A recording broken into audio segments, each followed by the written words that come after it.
Madam, आपने लगातार जनस्वराज का दामन को थामे हुए हैं। जी, मैं सही बात है, लगातार जनस्वराज के दामन को थामी हुई। जब से मैंने जनस्वराज में कदम रखा है तब से लगातार दिन को दिन रात को रात मैंने नहीं समझा, जनस्वराज का दामन थामे हुए, क्योंकि उनकी हर बात बहुत अच्छी है। शिक्षा की बात, रोजगार की बात, पलायन की बात आज तक किसी सरकार ने नहीं कहा। जो जेन्युइन बातें हैं, जो मुख्य समस्या है, कॉमन समस्या है, उस समस्या को लेकर प्रशांत जी आए हैं, इसलिए हम उनसे ज़्यादा प्रभावित है। और हम भी चाहते हैं कि ये जो मुहिम चल रहा है, ये जो प्रशांत जी की एक संकल्प यात्रा है, उसका एक हम भी हिस्सा बने, इसलिए मैं लगातार उनके दामन को थामी हुई हूँ और लोगों से मिल रही हूँ, जनसभा कर रही हूँ। जहाँ की बिहार में और कई पार्टियों जो है चुनाव लड़ रही है, तो और किसी पार्टी का दामन क्यों नहीं थामे आप, और जनस्वराज का दामन क्यों थामे? देखिए, इसलिए मैं और किसी पार्टी का दामन नहीं थामूंगी, क्योंकि हर पार्टी में दाग लगा हुआ है। आप जानते हैं, बीजेपी हो, आरजेडी हो, उन सब ने अपने अपने हिसाब से अपने लिए कुछ काम किया, औरों के लिए कुछ भी नहीं किया, और अपने अपने हिसाब से छला है बिहार को, इसलिए मैं उन लोगों के साथ खड़ी नहीं हूँ। जनस्वराज बिहार में कितना सीटों पर चुनाव लड़ेंगे? 243 सीट पर चुनाव लड़ेंगे और 243 सीट जीतेंगे। सुन रहे आप भी जो है प्रत्याशी के रूप में आ रहे हैं? जी बिल्कुल, मैं भी संभावित प्रत्याशी हूँ। कौन से विधानसभा से आएंगे? बिहारीगंज विधानसभा 71 से। क्या परिचय हुआ आपका? मेरा नाम खुशबू कुमारी है और मैं अनुमंडल उपाध्यक्ष हूँ।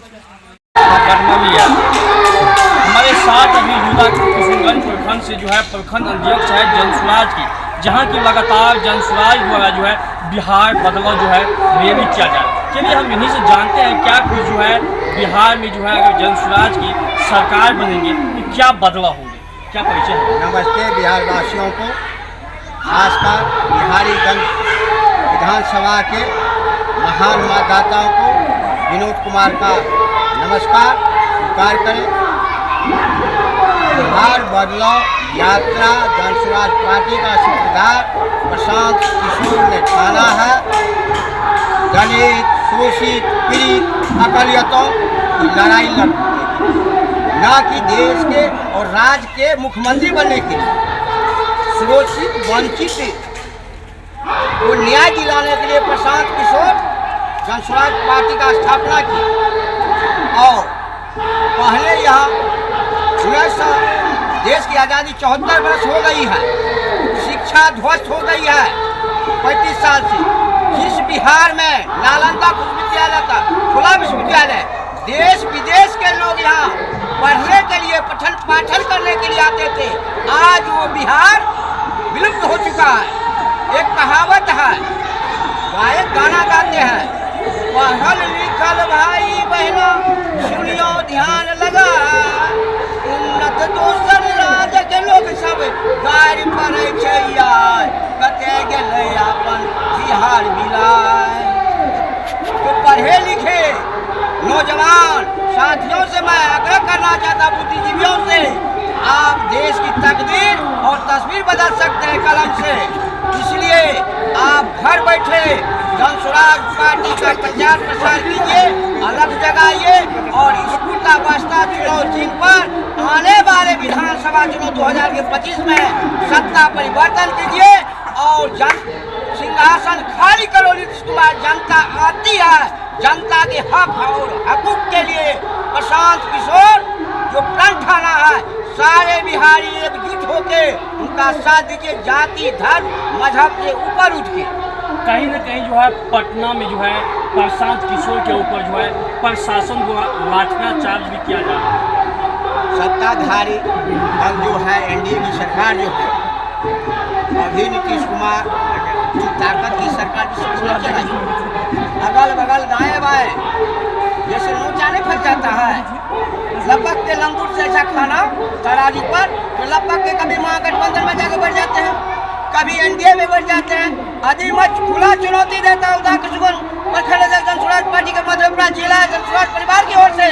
नीतीश कुमार को हिम्मत है, बहुत विकास द्रुत है, तो अकेले 243 सीट पर चुनाव लड़े। 2005 में वो सत्ता में आई थे, उससे पहले वो समता पार्टी था, उसका चुनाव चिन्ह मशाल छाप था, और जनता दल यूनाइटेड का चुनाव चिन्ह तीर छाप था।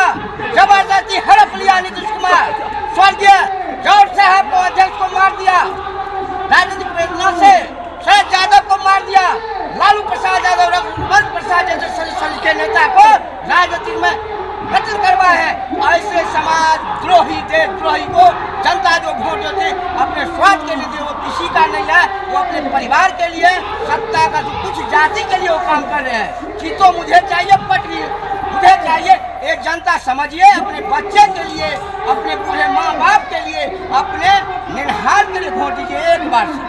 कहीं न कहीं जो है नीतीश कुमार कह रहे हैं बिहार में हमने युवाओं को जो है रोजगार दिए। नीतीश कुमार केंद्र से भाजपा से गड़बैया करके केंद्र सरकार का जो रॉयल्टी होगी टैक्स वो हर राज्य को देना पड़ता। उस सरकार से विकास कुछ किया है मैं मानता हूँ, लेकिन जितना वो विकास किया है उससे ज्यादा जनता का शोषण हो रहा है। प्रधानमंत्री आवास योजना में दाखिल खारिज में दखिल का रसीद करने में फर्क सिर्फ इतना है, लालू के राज में बंदूक से सरकार चलाया जाता, अपराधी को आगे करके सरकार चलाया जाता था। नीतीश के राज में अफसर को आगे करके अफसरशाही का राज चला रहे हैं और जनता बोलने से कहने से मजबूर है, करे तो क्या, कोई विकल्प नहीं था। इसलिए जन स्वराज पार्टी बिहार में तीसरा विकल्प बन के आया है। देर सवेर पूरे हिंदुस्तान पर हस्तिनापुर पर चढ़ाई करेंगे प्रशांत किशोर जन स्वराज पार्टी। मैं ये पैगाम देता हूँ हिंदुस्तानियों से, पूरे हिंदुस्तान में आने वाला चुनाव में जन स्वराज पार्टी। और कुछ लोग हैं, हम उनसे भी बात करने की प्रयास करते हैं। एक चीज़ बताइए, लगातार जो है आप लोगों जो है हर जो है नीले गमछी लेके जो है क्षेत्रों में भ्रमण कर रहे हैं। ये हमारा चुनौती है, ये हमारे प्रतीक है, ये हमारे पार्टी का सिंबल है और हम लोग जनताओं के बीच जा रहे हैं। जनताओं के बीच इससे पहले जनताओं को कोई विकल्प सिर्फ अपना वोट वो जाति धर्म मजहब के आधार पर वितरण और जो सुविधा होनी चाहिए जनता के हक और अधिकार वो मिला नहीं। अब जनता के पास विकल्प बन के जन स्वराज आया है। उन्होंने सब जनता अब जो है विकल्प के तौर पर शिक्षा, स्वास्थ्य, रोजगारी क्या चीज़ होती है और एक वोट का कीमत क्या होता है सब जनता समझ चुकी है, परिवर्तन कर चुकी है। लेकिन विपक्ष कह रहे हैं जो बिहार में जो है ये जन स्वराज जो है बिहार बदलो नहीं, बिहार जो है बर्बाद यात्रा निकाल रहा है।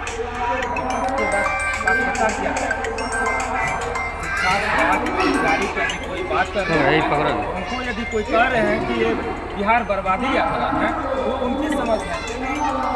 लोकतंत्र में आवाज़, जनताओं की आवाज़ को उठाना ये सबके अधिकार है। जनता की आवाज़ उठाएंगे ही मुद्दा मिलेगा, विपक्ष को सब करेंगे। लेकिन लगातार जो है पटना में जो है जन स्वराज के जो है प्रशांत किशोर पे जो है प्रशासन द्वारा हमला किया जा रहा था। सत्ता पक्ष के पास बचा क्या? आप अपने अधिकार की लड़ाई लड़िए, वो आपके ऊपर लाठी बरसाएंगे।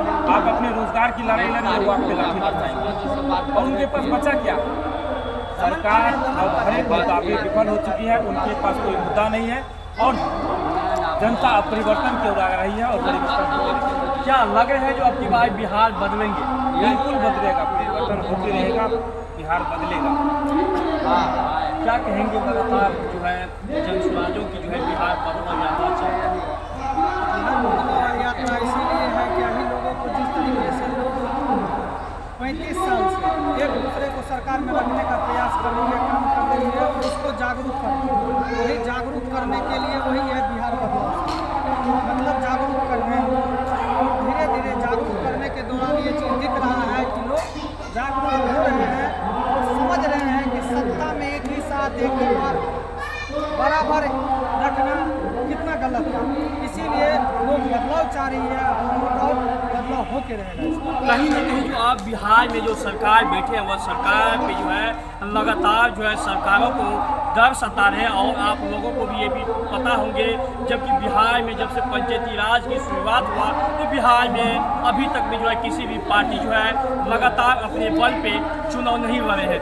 लेकिन बिहार में जो है एक जन स्वराज ही जो है बिहार बदला रैलियों को लेके जो है वह बिहार में जो है लगातार जो है 243 सीटों पे जो है अपना ही कैंडिडेट उतारेंगे और वह बिहार में जो है चुनाव लड़ेंगे और बिहार जो है बदलाव में सफल होंगे या नहीं होंगे वह तो बाद की बात है। लेकिन लगातार जो